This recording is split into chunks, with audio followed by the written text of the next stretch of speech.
Hey, how do you stop smoking when there's a part of you that just doesn't want to stop? There's that part of you that believes that smoking is a friend. There's that part of you that kind of enjoys it. And there's that part of you that believes that this friend has helped you get through life up until this point.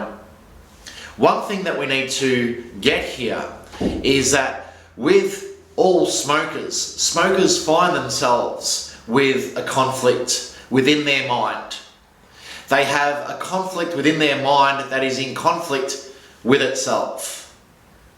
So on one side, there's that belief with smokers that smoking is killing them and it's hurting them, and there's just something really sinister about these things. And then on the other side, there's that belief that smoking is a friend and that it actually helps them get through life.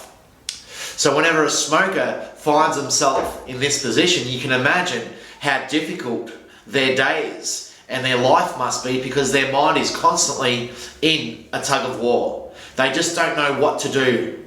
And you can imagine that the limited amount of action that can be taken when you're constantly going back and forth between these kinds of thoughts. One thing that we need to do in order to win this battle, to win the battle of becoming smoke-free, is we need to remove that one side of the tug of war, that belief that smoking is a friend and that it actually helps you get through life. And I'm here to give you a bit of a different twist and a different way to see this friend, this so-called friend that you believe is there for you. Continue to believe that smoking is a friend, but I want you to see it this way. It's one of those friends that smiles in your face, but as soon as you turn your back, they're there stabbing you in the back. Now, I'm not saying that friends are this way, but sometimes we come across, every so often, a person like this. And this is how I want you to see cigarettes. Every time you turn your back or every time you light a cigarette up, this so-called friend is stabbing you in the back. It's stabbing you in the back. And it's only going to be a matter of time before this so-called friend stabs you somewhere in the back where it's going to cause you some serious harm. We don't want this. We want to let go of this friend and do it in a way where you're happy to let go of this friend.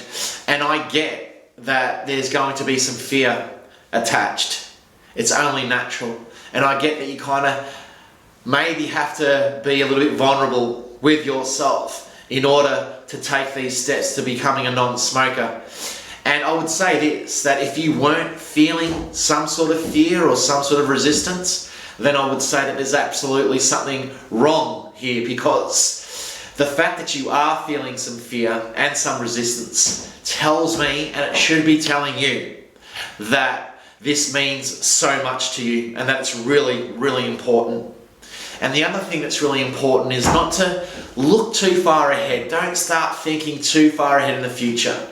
Just concentrate on what's going on now. Just remember, it's one step at a time, because those very few steps, those very first steps, are the steps of momentum, the beginning of momentum and the beginning of change.